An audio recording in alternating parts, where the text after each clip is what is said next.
আমি একজন সামান্য কবি। আপনারা গুণীমানের লোক।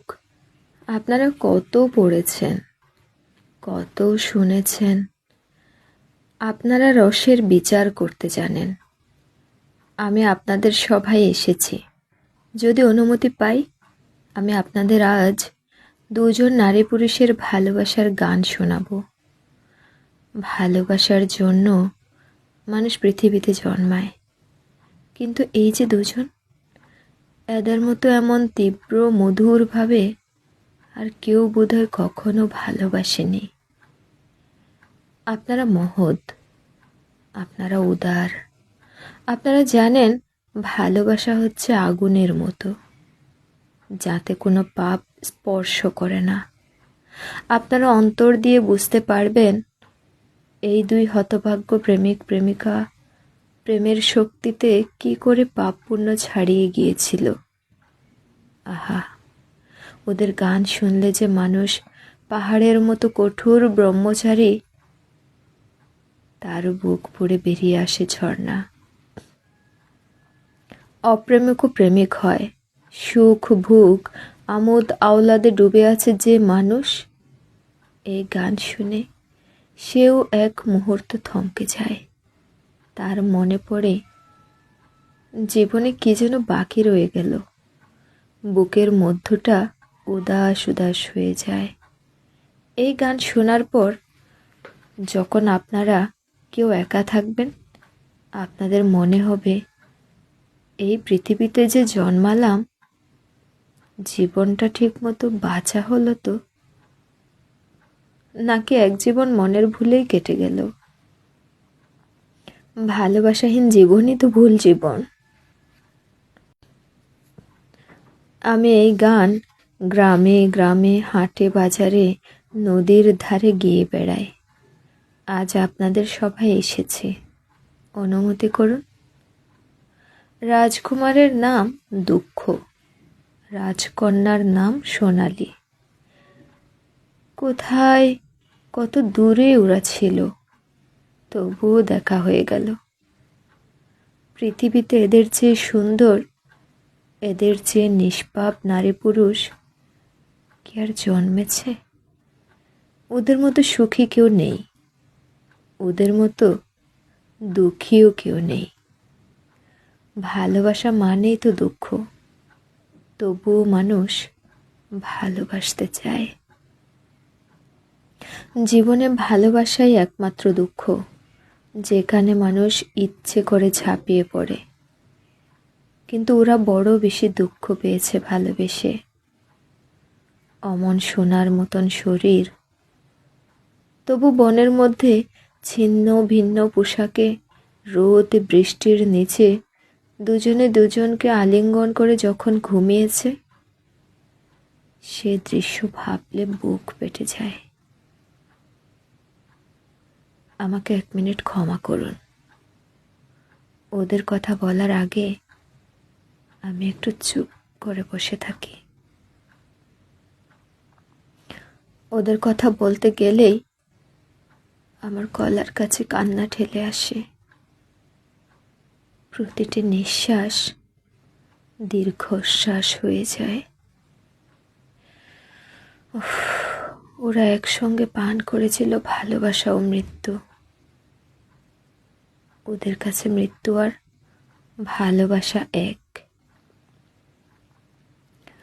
যেদিন ওরা ঠোঁটের কাছে তুলে এনেছিল সেই ভয়ঙ্কর সুরার পাত্র, সেদিন যদি ওরা জানতো যে ওদের ভালোবাসা ওদের মৃত্যু পর্যন্ত টেনে নিয়ে যাবে, তাহলে কি ওরা ভয় পেত? ঠোঁটের কাছে এনেও সরিয়ে দিত? কি জানি, ভালোবাসায় মানুষ বরাবর একই ভুল করে। প্রেমিকরা কখনো অভিজ্ঞ হয় না, অভিজ্ঞ লোকেরা প্রেমিক হতে পারে না। রাজকন্যাকে অন্যের হাতে তুলে দিয়ে তবুও কেন রাজকুমার ফিরে আসতে লাগলো বারবার।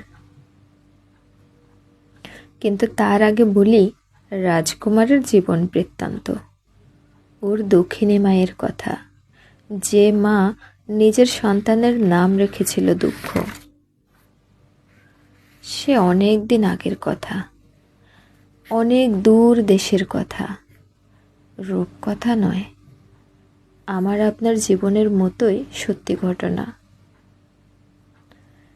হিমালয় পেরুলে তাতার বেদুইনদের দেশ, তারপর মরুভূমি, মরুভূমিও পার হলে নীল ভূমধ্যসাগর। ভূমধ্যসাগরের ওপারের স্থলভাগকে বলে ইউরোপ। সেখানকার সব মানুষই ফর্সা, আমাদের থেকে অন্যরকম চেহারা।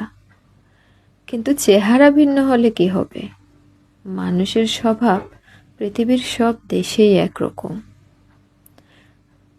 যুবক যুবতীর ভালোবাসা, মায়ের কান্না আর শত্রুর ক্রোধ, এই সব দেশেই এক,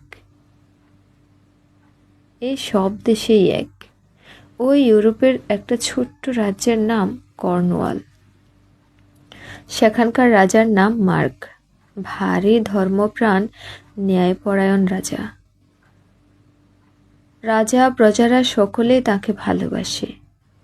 তার রাজ্যে কোনো অভাব নেই, অশান্তি নেই। যুদ্ধ করার বদলে রাজা বেশি ভালোবাসেন গান বাজনা।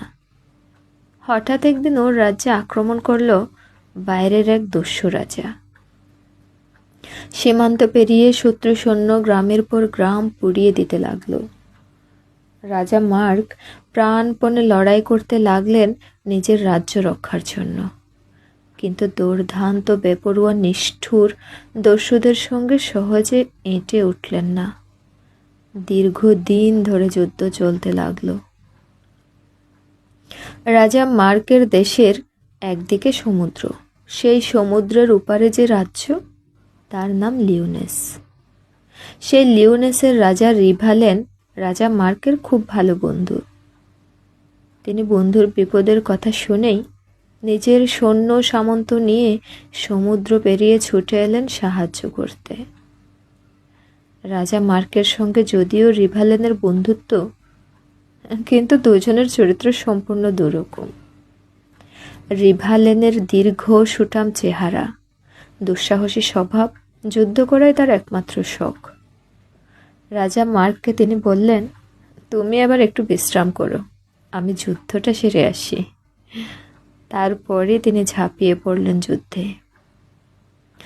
যুদ্ধক্ষেত্রে কি অতুলনীয় বিক্রম রিভালেনের! তার নির্ভীক মুখ, স্বচ্ছন্দ গতি আর ওই রকম সুন্দর চেহারা দেখে মনে হয় যেন স্বয়ং দেব সেনাপতি যুদ্ধে নেমেছেন। এই যুদ্ধ জয় করতে তার বেশি দিন লাগলো না। দস্যুর দলকে তিনি সীমান্ত পার করে দিয়ে এলেন। রাজা মার্কের দেশের লোক রাজা রিভালেনকেও হৃদয়ে আসন দিল। সারা রাজ্যে শুরু হলো উৎসব, সকলেরই মুখে রিভালেনের নাম। এমন সুপুরুষ, এত বড় বীর কেউ কখনো দেখেনি। নিজের বন্ধুর জন্য কে অতখানি করে? রাজা মার্কের চোখে কৃতজ্ঞতার অশ্রু। তিনি রিভালেনের হাত চেপে ধরে বললেন, বন্ধু, তুমি যা করেছো আমার জন্য, জন্ম জন্মান্তরের আত্মীয়ের জন্যও লোকে আজকাল তা করে না। তোমাকে আমার কৃতজ্ঞতা জানাবার ভাষা নেই। রাজা রিভালেন যুদ্ধে যেমন পারঙ্গম, কথাবার্তায় তেমন নয়। তিনি লাজুক হেসে বললেন, তুমি একটু বাড়িয়ে বলছো।